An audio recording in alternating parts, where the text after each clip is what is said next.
There we go.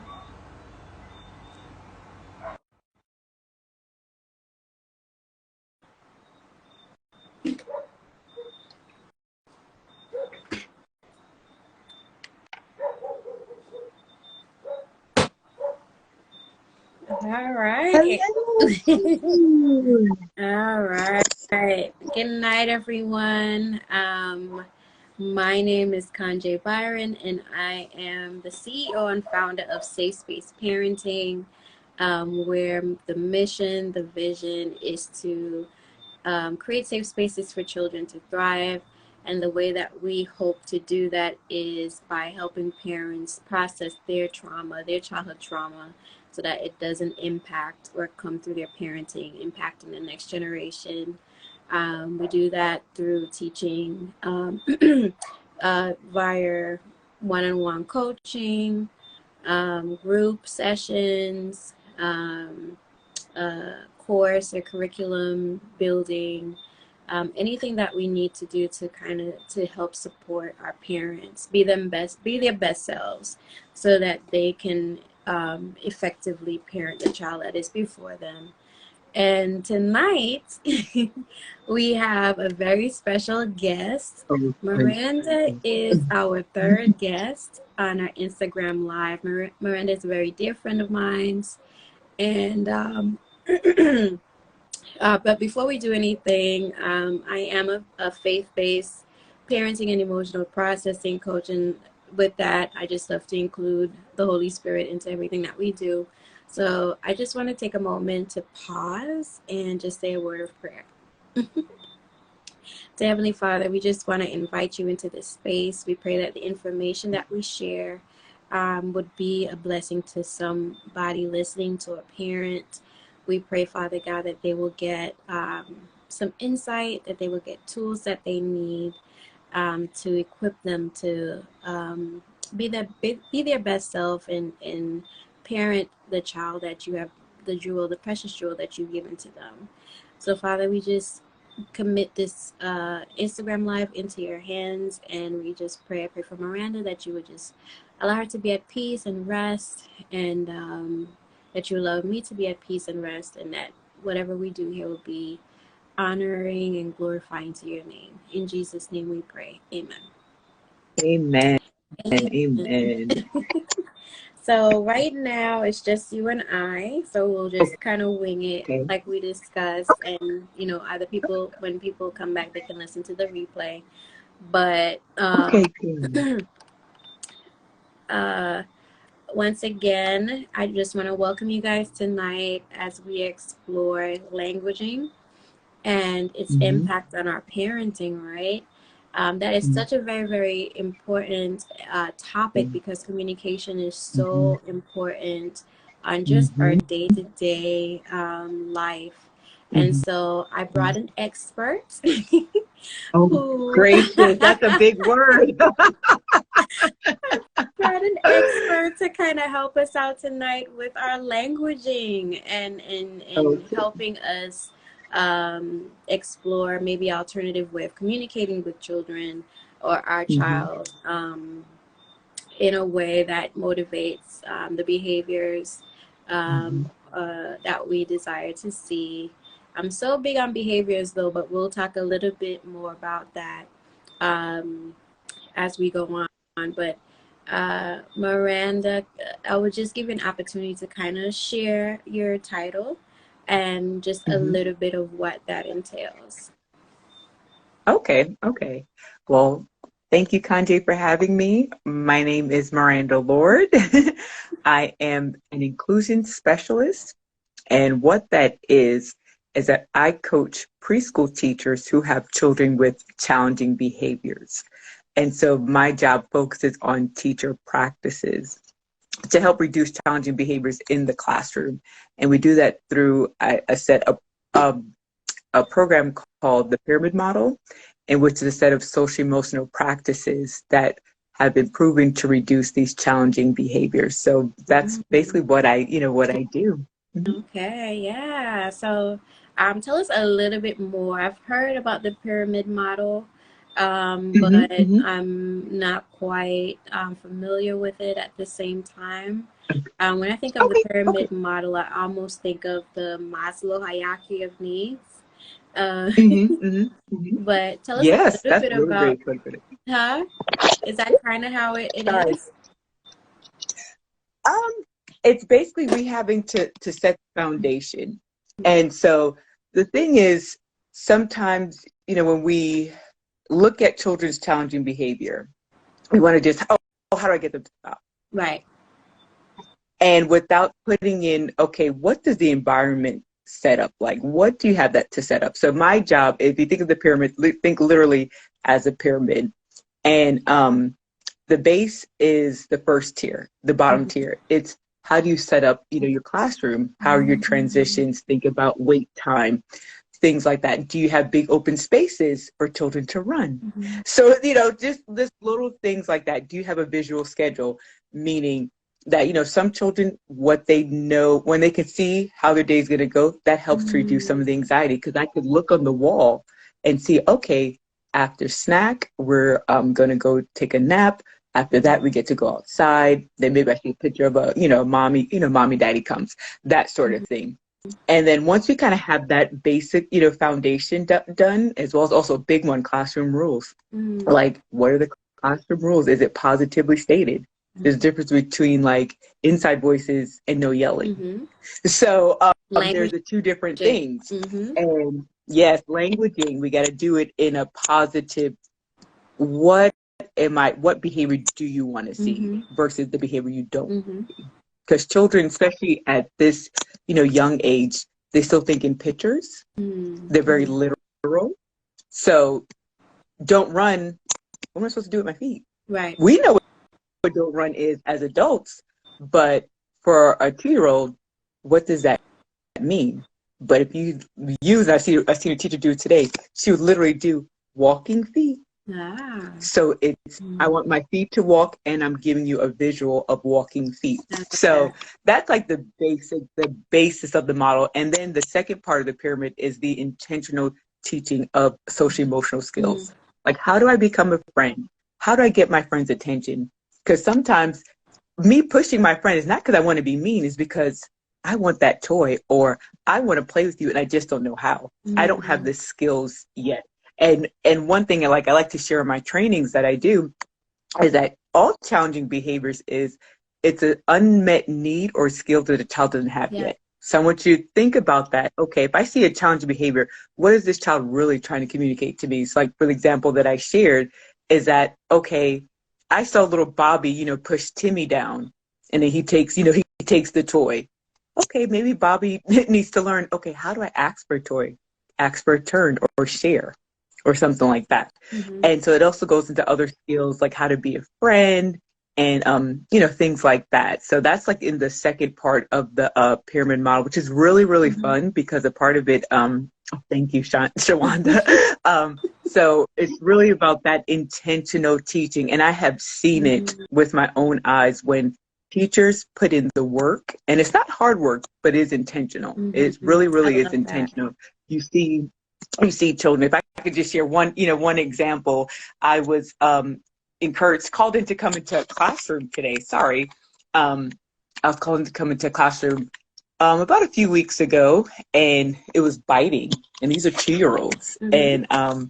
And so what we did was we came up with a plan to, I not created, but I put together a book about like what, gentle hands, and, not, biting.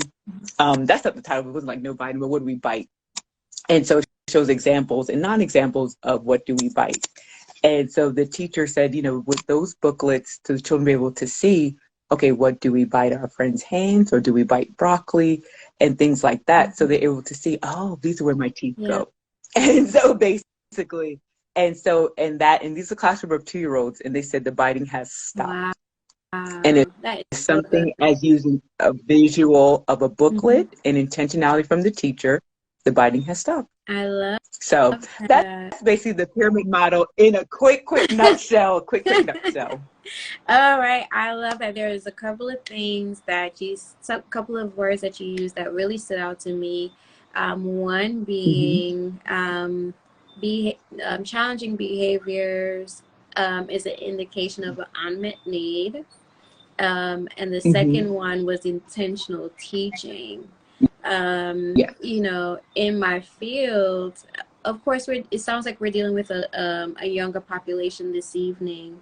Mm-hmm. But I think um, it is so important because in my field, I've Mm-hmm. found when I did community-based mental health, I found that it was almost like some parents expected their children to know that this is what you do. Yes. You know, this is how it's supposed to be done, and they had a hard time kind of breaking it down for them.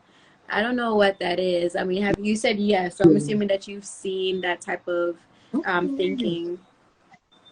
Absolutely, absolutely. Because one thing I think about is, and I hope this analogy makes it really clear, is that for some teachers, they kind of just step back and just kind of just wait. It's like, oh, I see you push your friend, stop that, or, we don't do that, no, sir, and all that. And it's just like, okay, first of all, if you're not a part of the classroom, like actually engage, like I should be able to see, okay, you're engaged, to be there to intervene and to model. And it's like, okay, if a child is frustrated, especially if there's a lot of children in the room, okay, that's to be expected. Mm-hmm. Some of the stuff is to be expected. It's called challenging behavior for a reason. It is challenging, but a lot of it is developmentally Right. appropriate. That's why we have to Absolutely. model to children. Model, model, Come model, on. model, model. Yes, You ma'am. really do, because it's almost like if you think about it, if we were to take let's say our children to go for swimming Mm-hmm. lessons, what do we expect the swimming instructor to do? Be off of the side of the pool, let me see you swim. Get Mm-hmm. frustrated when the child's about to drown. It's like, oh, you didn't do your breaststroke properly, or the doggy paddle. Mm-hmm. No, you're supposed to teach me how to swim, Mm-hmm. not stand up to.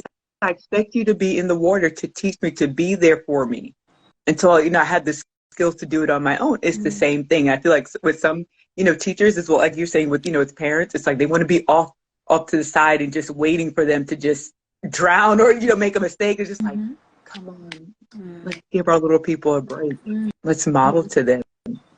And one thing, if I could just also add, the teachers who know this, they're right there in the mix, modeling. And the key thing is we model when they're not engaged in challenging behavior. That's like, if I say there's like a secret sauce, that's the secret sauce, is modeling when there's like, okay, they love, for instance, center time, or for instance, your child loves when they play with their toys. That's the time to model the appropriate behaviors. Because in the moment, you're stressed, the child is stressed, they're not going to really learn as much as when you're both are calm. Mm-hmm. It's like, okay, we can do this. We can learn. Okay, you know what do we bite our friends? What do we bite? Mm-hmm. So I love that. Awesome. So as you're talking, some questions are flowing. And okay. one of the questions you talked about, and we're going to get into the languaging piece. And Miranda has been kind of sharing some of that languaging to get the desired behavior. Do we bite our friends or do we bite broccoli? And this goes back heavily to what we're teaching. We're trying to teach a desired behavior that we want to see. Yeah. But when you talked about in the beginning the structure in terms of the pyramid model, and how important it is to have visuals and the structure in the home, is that transferable not in the home, in the classroom, is that transferable to a home setting? Oh yeah, Have you worked with parents in the absolutely. home setting, and how can a parent structure their home to have it like a routine, you know? Mm. That's really, really good. That's a good question. Right now, with my current position, I don't work directly with parents. It is teacher Mm-hmm. focused, but teachers can definitely share with parents what we're doing in the classroom, because once you have it into environments, that definitely helps. You're just, getting more bang for your buck. Mm-hmm. But I would recommend for the parents, this is safe space parenting, but I would definitely recommend it. And I would do it, like Lord knows when I have children, oh my goodness, visuals everywhere. Because it's important, because even if we think, oh, we do the same thing every day. Yes, But like I said before, children like up until the age 7 still thinking pictures. Okay. They still think in pictures. So what if, if I were a parent, what I would do is, especially start at a young age, take pictures of like what's going to happen throughout their day. It doesn't have to be, we all have a smartphone. It could be bed. It could be, you could show, take a picture of the bed, a plate, outside, whatever your routine is. And just kind of, just show it to them. Okay, this is what we're going to do next. Especially like, think for instance, like nap time. Okay, take a picture of the nap, the bed for nap time. And then after that, maybe it's a picture of the TV. We get to watch TV, eat a snack, something like that. And also another big thing is giving choices. Like that's a big thing, because what choices does, it gives the children opportunity to feel like they're in control. And we are, because we give them two appropriate choices. Right. Appropriate, not one that's like, oh, you don't want them to choose that. No, if it's going to be a choice, like, okay, for instance, like say dressing is a power struggle. Okay, you know what, little Samantha, here's the blue dress, here's the orange dress. Which one would you like to wear? Yep. And as long as you're good, if she picks the orange dress, you better be good with it, because that's the one you gave her that bit of control. We're gonna go with it. She may not be matching that day. Give her that control, but just things like that, and really talking about what's gonna happen next. Okay, after we finish our snack, we're gonna get ready. We got to go pick up little sister from the daycare. So it's preparing ahead of time. Okay, this is a transition that's about to happen. So these little things like that, it's not hard, but it's the intentionality to really help children to move and navigate throughout their day. Throughout the day, yeah. And I just want to, as you're talking, I just want to pinpoint just the languaging again. Instead of saying you're not going to wear that, you're giving your kids the choices that you're picking. Your mom and dad is picking the orange dress or the blue dress, but you're giving them, you're sharing the control and allowing them to pick. You're still in control, but you're sharing the control of whether they pick the blue or orange dress, which is something that you already, it's okay for you as a mom for them to wear.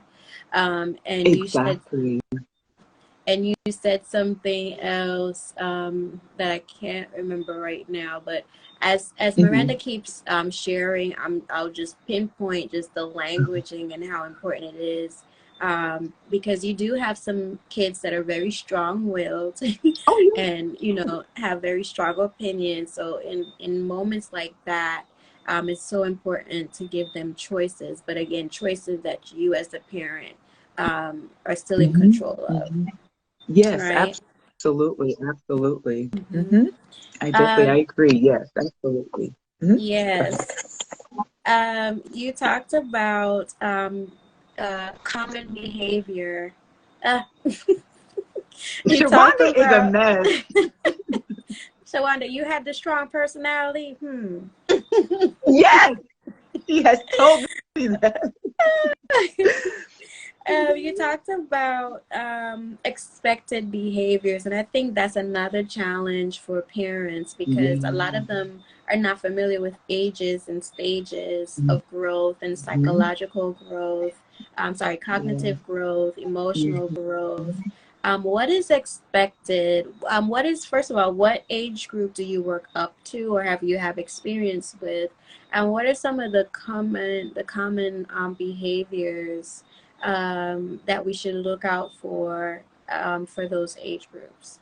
Oh, that's a good question. Well, before I started this role, because I'm still fairly new at this role, October made it a year. But before, I was an infant toddler. Thank you.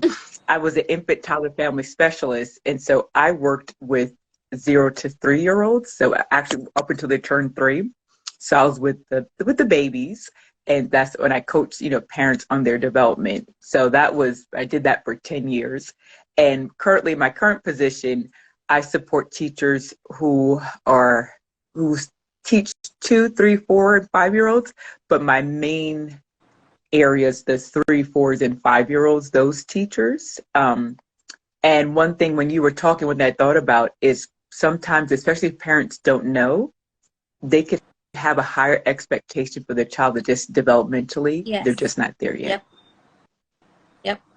Yeah. This is going to be an extreme example. It's almost like, if you have your 10-year-old say, why can't you drive yet? I don't have the skills. I don't have the mental capacity, capability, maturity to handle a car. Mm-hmm. So, and like I said, that's an extreme example, but I want to go that extreme to show that, sometimes we have to, if we don't know, we have to learn. Like, is my expectation a little bit too high? Because like when I think about my time as a infant toddler family specialist, is that part of my job was helping to implement the goals that the families had. And sometimes it's like, oh, I want my child to walk. Okay, your child just learned how to crawl. There's some steps between crawling and walking. Mm-hmm. We've got to learn how to pull up to stand first. We've got to learn how to walk along, like for instance, the couch first while holding on. We can't bypass those steps. I know you want your baby to walk. I know. And so it's meeting them in the middle where it's just like, okay, these are things we're going to do to get them to walking. So it's kind of like I'm meeting you in the middle. Like I hear you. I affirm your desire for your child to walk. Healthy desire, normal desire. But let's give them that time to get there, to develop those skills needed for walking. Mm-hmm. As far as like in the classroom, one big thing, okay, hitting, I know biting, especially for 2-year-olds, that is typical behavior. Okay. What I always like to say is it's not preferred. Mm-hmm. I'm not giving a pass, but it's typical. It is typical. So if we think that, oh, my child shouldn't be biting, that it's typical behavior. As a 2. Now we're talking about a 6-year-old. Okay, then yeah, your child is normal. Your child is normal. And it could be because I don't have the words to express what I want, or I have these big feelings in this 2-year-old little body and I don't know how to let it out. And the best thing I could do is just bite you. And so that's where we go. It's like, okay, let's take a breath. This is typical. It's not preferred, but it's typical. What can I do? And that's when, do you need choices? Or let's do another alternative to get some of that, anger out. Mm-hmm. So that's why we're not using our teeth. So that's just to help that answers your question. Yes, it does. So we have you gave some examples of emotional responses. I think you mentioned 2 things in there. One was just for the how important it is to manage expectations as a parent. Yeah. And 2, the importance of taking deep breaths. Yes. The importance of resetting, because it does take a lot of patience to teach a new skill. Teach a child a skill that you yourself, you've already dominated. You've already, you know how to use this particular skill. So taking deep breaths, I always advocate for deep breaths when, managing or dealing with a challenging behavior. So as Miranda shared, a 2-year-old is typical. Challenging behavior might be biting, might be hitting. What about 3, 4, 5, maybe 6, 7? What are some of the challenging behaviors that you typically see? And I really also like the fact that you mentioned that children don't necessarily have the emotion vocabulary to say, hey, I'm feeling tired, or I'm feeling frustrated. What are some resources maybe that you share with your teachers that maybe parents can implement to kind of help children just express big emotions? That's really good. One of the big things where you could look online, it's challengingbehavior.org. Okay. That is where I'm always on that website. I was on it, especially as I was learning, this job. Challengingbehavior.org, because that's where you get to find all the information on the pyramid model. And one thing I like about that is just it also has very parent-friendly resources. Okay. Like if you just put, I think it's like family articles. Once you go in there, it has a ton of resources on how to help your child recognize and express anger. Like I saw that just today. And it gives practical strategies. You don't have to worry about this is lingo I don't understand. This is for professionals. No, it is written in family-friendly terms. Thank you, Shawanda. It's written in family-friendly terms, and it has a whole bunch of articles, in there on, sadness. Even if it's during times of day that's hard, like how to, I don't go to school, preparing them for going to school, especially if child has anxiety or, maybe clingy, have a hard time separating. There's things on there called social stories, which is for one that I was telling you about, just saying about the going to school. Very, very huge. Like, don't underestimate the power of these tools, because once it's implemented, it's effective. To answer the questions about like some of the behaviors that I see as 3, 4, and 5-year-olds, that's like, typical. No, maybe not wanting to comply with directions. All this, not just them being and just going to just into the languaging. What is so key was the difference I see with one group of teachers versus another group of teachers is how do they respond to the child? That's so key. If you're negative, critical, harsh, sarcastic, you can't expect to have a thriving, peaceful child if you're setting the tone in that environment. And the same thing goes for parents. You can't say, oh my goodness, you're so hard-headed. You don't listen. That's not going to produce their listening ears. I'm sorry. I'm sorry. It really, really doesn't. Let's kind of stick a pin in that right there. I want, because again, we're talking about languaging, y'all.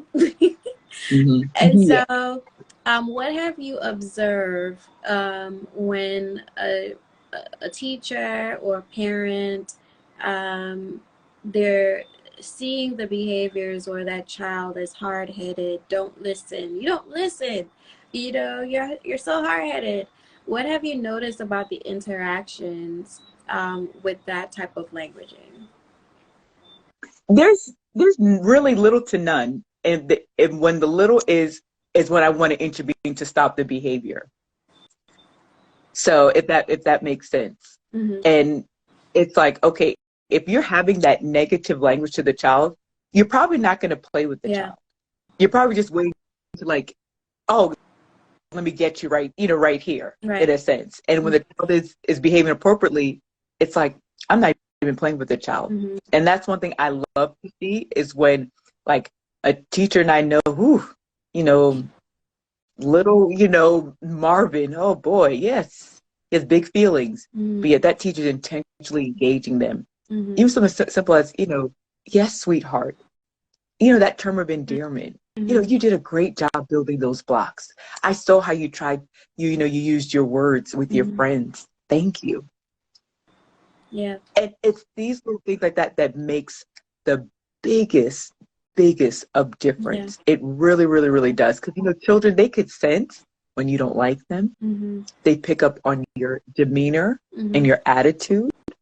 And if your demeanor and attitude is negative, critical, you can't expect a positive child. It's just, the two is just not going to go together. Y'all going to be, just bumping heads. And even if you have to, like you said, take a breath, take a step back. If you feel yourself getting, upset, you know what?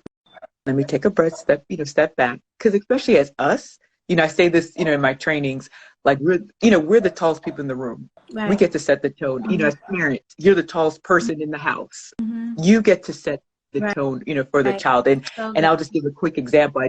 I did an observation yesterday, and this sweet teacher, she, some of her kids, may give her a little bit of run for her money, and she'll just like, oh, do I need to call, your mom, or do I need to call the director to come in here? That's a threat to a child. We don't want to be threatening, a child. That's not, healthy either. Or do we need to take away because they're having s'mores that day? Do we need to take that away? And is that really getting the behavior that you want? Like, no, it may stop for a second, but it's like, no, we want to instill fear for the child to listen. Like, no. And one thing I noticed, when she actually relaxed and smiled, the children enjoyed her more. And I make sure to point that out. I said, did you notice when you smiled, the children's response? And you could tell she's kind of like, put the piece together. And so that's like, I would say that's the big thing is like, how are you responding, to the child in those Right. moments? And they, like I said before, the key thing is when they're not engaged in challenging behaviors, and Yeah. even if they're trying to. And I give one last quick example. Yeah. There's this one little girl. She, her little background, she is in a foster, an adopted home. Mm-hmm. And, there's, things that goes along, with Yeah. that. And so I remember we were at the art table, and she had just drew a stencil of a star, opened up the marker herself, did it, showed me, and then she wanted to do it again. And she's like, I can't do it. I'm thinking, I'm like, you just did it. So can I see those strong muscles? Let me see you do it. And she pulled that little marker cap off, Mm-hmm. and she did it. And so I said, see, I know you could do it. You're so strong. Mm-hmm. And so she went to another center to do a puzzle. And once she completed the puzzle, she brought it to me. She said, look, I can do it. I'm smart. Mm-hmm.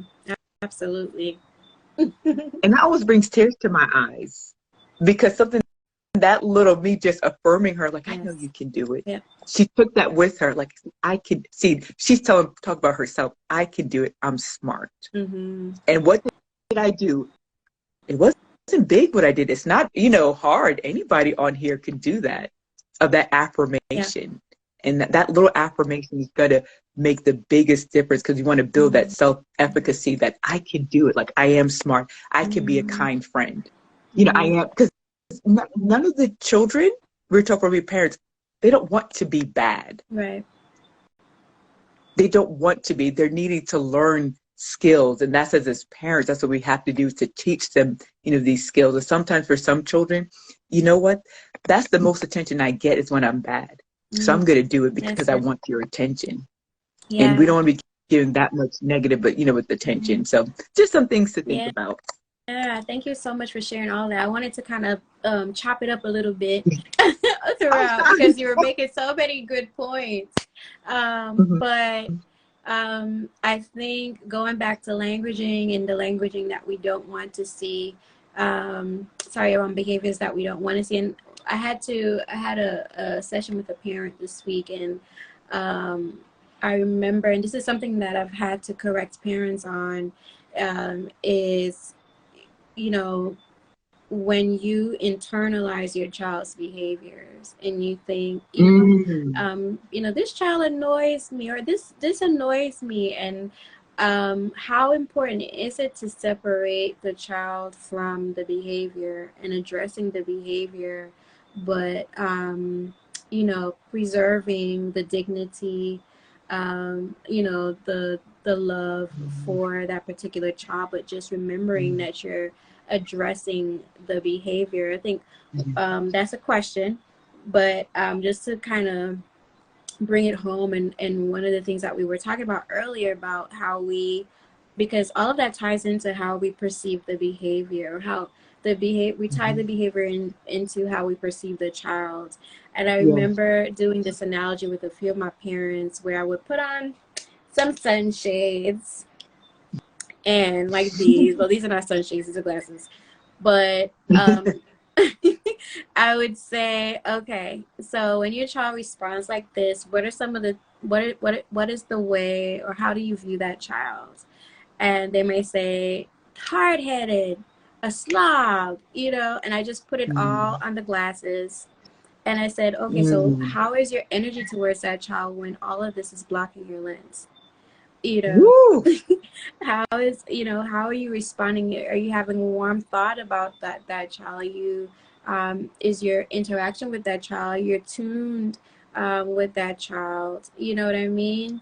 And I think it's so important, especially in those moments of challenging behaviors, how we're perceiving that child in the moment, Mm. and learning to separate the child from their Mhm. behavior. This is a behavior that's Yeah. exhibited, and just like you said earlier, that behavior is coming out because the child has a need.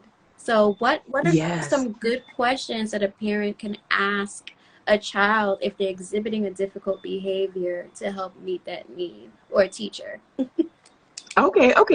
Yes, and it could apply to both. Like, this information goes both in the Okay. classroom and in the home. Yes.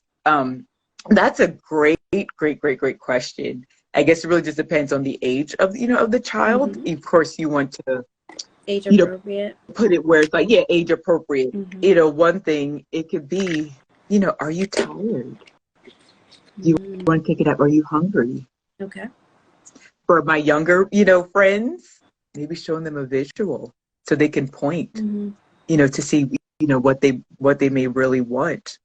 And also giving that language, like say if a, child, say if they're like their eyebrows are like this, their, fists are clenched. Oh, I see your eyebrows like this, your fists are clenched. Are you angry? Yes. Are you mad? Giving them those words. And some of them like, I'm mad. Yeah. Oh, I understand. Here, do you want to, redirect them to another thing? Yeah. Here's this squishy ball. Let's go punch the pill. Let's go get it out. Let's get these mad feelings out, with the, in our bodies. So I would say, for that, asking, those, Mm-hmm. questions, and also doing visuals, for our younger friends. Mm-hmm. And sometimes maybe just let's step away, maybe a little bit calmer. I had a teacher, yesterday, she was trying her best. Little boy was crying, and then she has something called her things like feel better bucket or something like that. Had just different things, Yeah. calming things, Mm-hmm. sensory things, Mm-hmm. and it was just like everything. Do you want the ball? No, everything. She tried her best. What's going on? And she's eye level, and Uh-huh. also Talk about notice that. my voice. Uh-huh. Eye level. She's close to the child. Her voice is warm and also lowered. What do you want? I see you're sad. And eventually, he's like, I want my mommy. Mm-hmm. And he was crying because of that. Mm-hmm. And then he knows, and he just, at that point, she just picked him up and just held him. Mm-hmm. And so I think that's also key too, in regards to that's, part of the language is how are you delivering that? There's a difference here. I'm doing it, I'm close to you. I'm giving you that eye contact. My voice is calm. Yeah. Versus I'm across the room. What's wrong with you? Stop that crying. Mm-hmm. You see the difference? Mm-hmm. And sometimes when we're doing that, the yelling, that's the frustration, and that's not going to help. Right. If you really want help to just, help to calm, with that down. And having these little tools and, the calm down bucket, parents could, put I say, me, Dollar Tree is my friend. A stuffed animal, a squishy ball, those pop-its, Crayon. things like that. A sensory, crayons. Play-Doh is a big thing. Oh my goodness, Play-Doh. Bubbles. I would say you have empty water bottle, put some water, some glitter in it, have that sucker shake that thing up, and so they could, even something like that, that visual help to calm their little, little bodies down because they're looking at it. So just things like that. Like I said, Dollar Tree says, it doesn't have to be expensive. Doesn't have to be expensive. And to use that as one of your tools so they know when I get upset, I have my calm down bucket. Yeah. So it's not timeout. I'm not being reprimanded, because at the end of the day, things like anger, being mad, these are normal emotions. Right.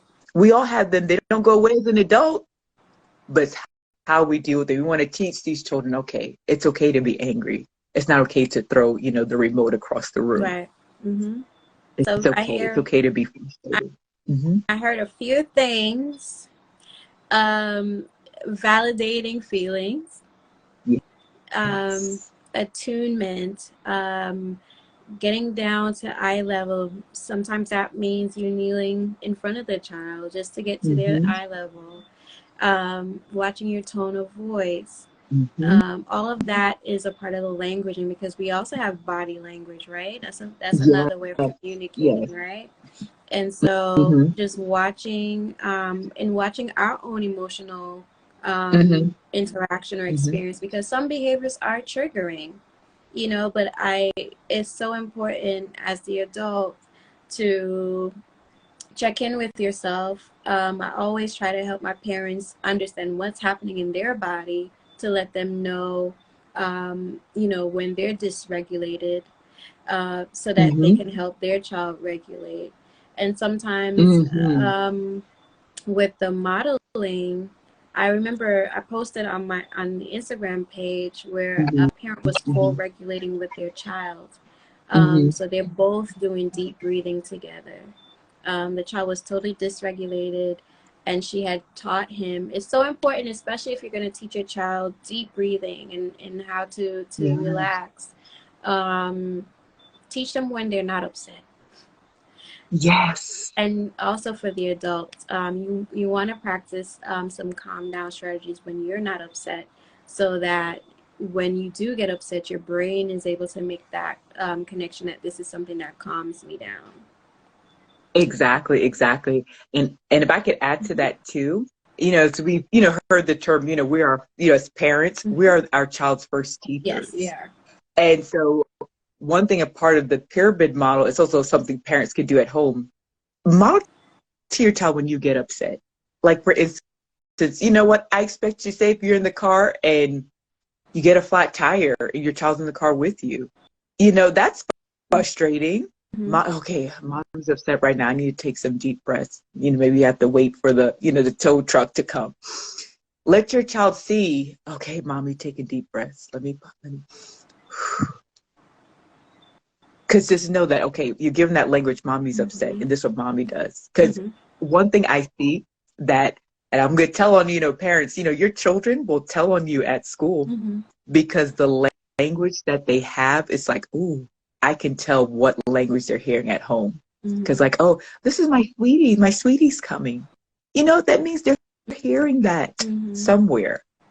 And so that's the key thing, is what you speaking in around. You may not be speaking directly to the child, but you're still modeling, for them. So just wanted to Yeah. add that tidbit in Yeah, there. absolutely. Mm-hmm. And I also like, Mm-hmm. this is something that I also would do with some of my parents. I really liked when you Mm-hmm. talked about helping them identifying emotions by showing them what is happening in their own bodies. Such as Yeah. when you shared about, I noticed that you're clenching your fist, you're Mm-hmm. squinting your eyes, or I noticed that Mm-hmm. you're rubbing Mm-hmm. your eyes. You must be tired. I noticed that you're yawning, you're Yeah. stretching. You must be ready for a nap.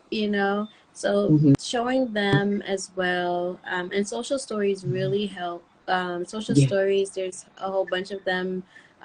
You can find social stories on Amazon. There's actually read Mm-hmm. aloud social stories on YouTube where you can Oh, wow. create. I love that. Yes. You can find Thank different. you. You can find different social stories about how to process anger, how to process sadness, how to be a Mm-hmm. better listener. It's okay to make mistakes. Just some of the challenges Mm-hmm. that and emotional upsets that children have. You can just set up a little playlist for them and Mm-hmm. have them watch that so that they can get a lot of these social stories have coping strategies that are children friendly, that they can Mm-hmm. use to kind of regulate their behaviors as well. And so, Yeah. hmm you want to add anything to that? I just want to add, like, I love, me, I love to give practical examples, because Mm-hmm. I think about this one little boy that, he throw chairs, throw his breakfast, his, lunch on the, teachers, just, you know, had a lot of big emotion. Mm-hmm. And so one thing, based upon the teacher practices, what they've been doing, I said, there's a story called Tucker the Turtle, Mm-hmm. in which Tucker the Turtle teaches you how to calm down, how to go in your shell, take a deep breath, then you could come out, and then how to be a super friend. Mm-hmm. And so I laminated those books for them so they could read it, and also there's also at home version. So I sent it home with the great grandmother, because the child was with the great grandmother at the time, while the mom, she was a traveling nurse. And one thing, when I had came back, the teacher just like, you see a difference in his behavior. And one of the things he was able to realize from reading Tucker the Turtle at home and at school, that he was like, oh, Tucker doesn't have a mommy. Even though his mom was around, his mom traveled a lot. So Mm-hmm. he was able to see himself in that Oh, story. And also with being a super friend, um, the teacher would read it to the whole class. And I think that little boy may have hit a friend and says, like, basically, that's not nice. I don't like it. very good. Yeah. And it's just like, that hurts. That's the child said, that hurts. That Mm-hmm. hurts. Mm-hmm. And it's like, for that child to realize, wait a minute, I'm hurting my friend. Mm-hmm. That's not being a super friend essentially. Mm-hmm. And that comes from what? Reading a book. Mm-hmm. For them to Absolutely. see that, and it's very in their language for them to understand. And these are simple strategies that can be used at home, of course at school. Yes, I'm loving this. We're actually gonna pause. It's Oh, 8:48. We're gonna pause right here and see if anybody who is listening, do you guys have a question for Miranda? Do you have a question for myself? We're gonna give you guys a few minutes, seconds to ask any questions. This is something that could simply, easily go into a part two because there's so much to oh yeah, share. of But course. um, but if you guys have any questions that you want to ask Miranda, please feel free to share it, or myself. Um, Anything on languaging. I'm just gonna wait and see. And if they don't, I'm gonna Mhm. ask you a few questions as we wrap up and again Okay. leave the topic of languaging. But what are some good language around that you can help a child who I'm gonna give you a couple of scenarios. Okay. Um, a child that kicks, a child that hits, a child that does not like to share. Um, let's start with those three. Okay. What language to use for a child that kicks, hits, and does not like to share? Yeah, you can do it one Woo at a time. girl. Okay. Okay. For hitting, like I mentioned earlier, there's a booklet called Hands Are Not for Hitting. Okay. And so if a child were to hit you, ouch, that hurts me. That hurts my body when you do that. You can go like this. You can pat me, gentle touches, model that gentle. And you touch the child's arm. You take literally the child's hand and hand over hand and let them Yeah. do that to you. Mm-hmm. Gentle touches, because that hurts my body when you hit me. For kicking, it could be the same thing. That hurts me when you kick. We can kick. When we go outside, we could kick the soccer ball. We could do that, Mm-hmm. but that hurts my body. And the last one for sharing, I think about, let's be a super friend. Can we share? And it's okay. And share is and that's a tough skill. It really, especially depending on the age of the child, that's a tough skill. I would also say things like practical, example of rolling a ball back and forth. That's a way of sharing. And you're like, oh, let's roll this ball back and forth. Oh, thank you for sharing the ball with Okay. me. Thank you. I really like when you do that. Thank you. So, um, so that would be, my just quick off the top of my head ways to answer that. Are there So questions? Shawanda asked a question. She says, there's a teenager that I'm working with. He's very short, acts out in school, oh, very short in conversation. Tips on Okay. how to get him to open up. I think he has a lot of built up anger as I learned that he lost his mom in an early Oh, age. Okay. Yeah. I'm gonna let you take that one. That's teenager. That's outside of my realm. Oh man, teenagers are hard. They're hard at times to kind of open up, especially if they don't feel safe. Sometimes I've found that it might be helpful to kind of steer away from that conversation that they're not comfortable yet talking about, Mhm, and mhm, eventually they'll come around and they'll share as they start seeing your consistency, as they mhm. start seeing that you're a safe space for them. Yeah. You're very present. I think also maybe another way to kind of indirectly get them to open up is getting into their world. So there was one teenager, she would find me out though, but she loved playing Uno. And while playing Mhm, Uno, you know, I would try to slide a question in there because she's open. She, you know, she's in her zone. She was great at Uno. She was great at cards. Sometimes it would be me going to play basketball, you know, just to Mm-hmm. build that comfortability with me. They'll see me every week. But so yeah, I would say trying to find out what they like, being consistent, showing up, you know, Mm-hmm. it start small, meet him where he is. If he isn't Mm-hmm. ready to open up, you know, just continue to show up, being present, um, Mm-hmm. playing games with him, whatever, until he feels safe. Mm-hmm. Yeah, And also, you that's can really also good. refer him to therapy if he's open. Mm-hmm. Mm-hmm. You know, maybe a grief counselor if that's something that he wants to do to kind of process his mom's Mm-hmm. loss. Yeah, Thank you so much for yeah, that question, that's really Shawanda. good. That's a really great question, Sharonda. No need to apologize. That's really, really a great question. I love your answer. You know, Kanye, I really do. That's really, really great. Yeah, so I mean, if anybody Mm-hmm. listens to the replay and you have other ideas, definitely feel free to put them in the comments. Uh, but I really also love your languaging around soft touch. I think Mm-hmm. sometimes some parents would have, you know, parents might hit back to show them Yeah. how it feels, you know. Yeah. But I really like the soft touch because essentially the soft touch is what we want them to, you know, to exhibit to their peers or to adults or whoever they're Mm-hmm. interacting with. I love the substitute for the kicking, and Mm-hmm. I'm trying to see if there are any other maybe have you had, this would be one of my last questions for you before I Okay. let you go.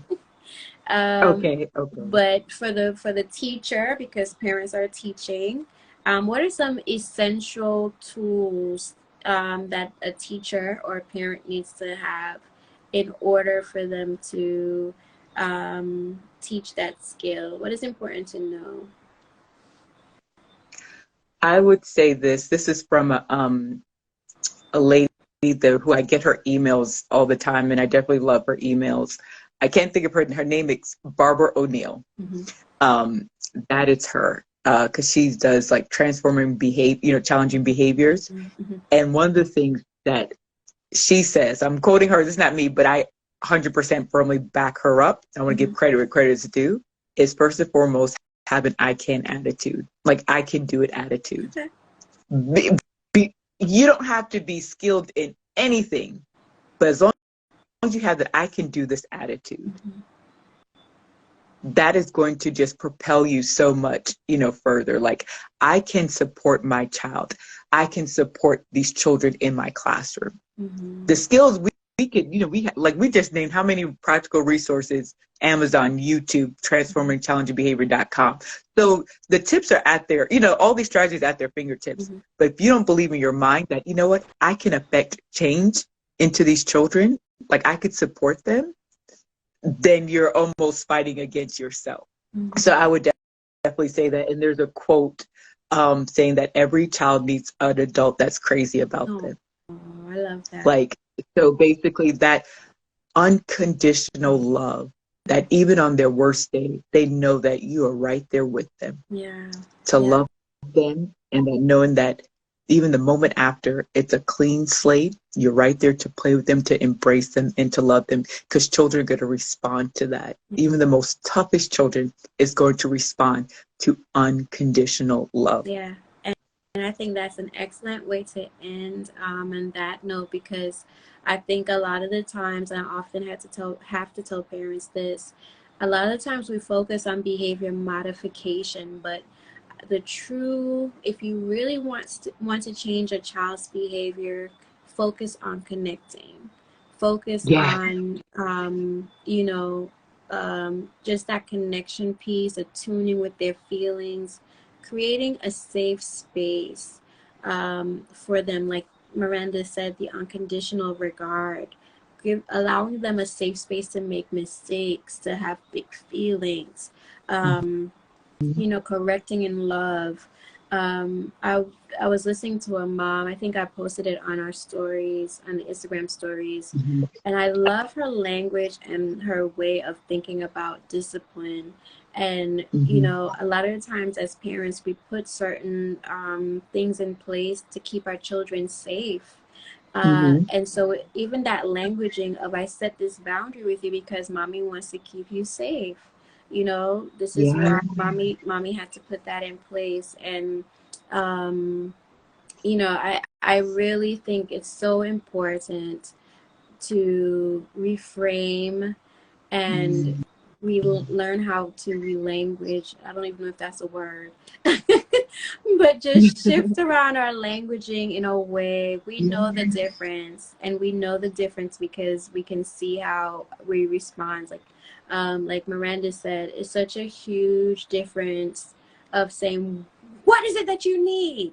as opposed to, "What do you need, hon?" There's such a difference in our tone of voice, our body language, the way we Mhm. phrase things, the way we teach them these skills, because our children are literally mirroring what we grow, what we say. And so, any Absolutely. final thoughts, Miranda? Um, let's see. I felt like I had one, but it has escaped my mind. But yeah, you hit the nail on the head. This has been a great conversation. Great I conversation. totally enjoyed it. Thank you so much, Shawanda, for tuning in, for asking Yeah, such a thank great you. question as well. It was a pleasure having you guys Mhm. here. Saw that we had, I think, 3 people on tonight. So who? Oh, yeah. uh, those 3 people might have been us. but either but either way, Either we way, just pray that the whoever needs to spirit hear will, this will hear yeah, this. whoever Hmm. whoever needs to hear it will hear it. So Hmm. thank you for tuning in tonight to another episode of Safe Space Parenting. Um, Hmm. this will be uploaded hopefully to the podcast and to our YouTube channel, and also Oh, nice. it will stay here on Instagram for anybody who wants to listen in. But it's such a pleasure. If you guys have any other questions, please feel free to DM me. Miranda, is there any way, maybe any information that you want to share about yourself? Um, in general, like what you're up to, what you're doing. Um, that's a great question. If anybody else has questions, I'm a very good listener. So if you want to just process, I'm very big on that. You see, might reach out to me on Instagram. I'm very friendly. Yeah, I'm learning along with everybody else, how to support, my teachers, with children with challenging behaviors. Um, yeah. So that's pretty much, it with me. Definitely, reach out. Definitely reach out. I Awesome. would say that more friendly. So yes, Miranda has extended herself. If you do have questions about your toddlers, about your little ones, that you really want to run it by someone really quick, you can touch base with Miranda. Uh, Go ahead. I have one thing before I Yes. forget. One a part of my company, they do the Dolly Parton Imagination Library, Okay. Mm-hmm. and which is it's a free book service for children up to 0 to 5 years old. So they get a free book every month. Mm-hmm. So I say sign up. A lot of parents don't know about that. So just Google it and you'll find it in the county that you're in. So I definitely say that because there are not many things that are free for Mm-hmm. parents. So, and they're good quality books. So that's the Dolly Parton, like the singer, literally Dolly Parton Imagination Library. So just sign your child up and just, yes, And please do that. Please, please, please. can you tell Mhm. them a little bit about what that is? The Dolly Parton Library. The Dolly Parton Imagination Library. It was created by the country singer Dolly Parton. And basically what that is, it's her mission, her goal is that for children to have their own personal library. Mm-hmm. So when your child is like literally from, birth, hopefully they have the information. You could sign your child up so that they could receive one free book it's going to be age appropriate based upon their age.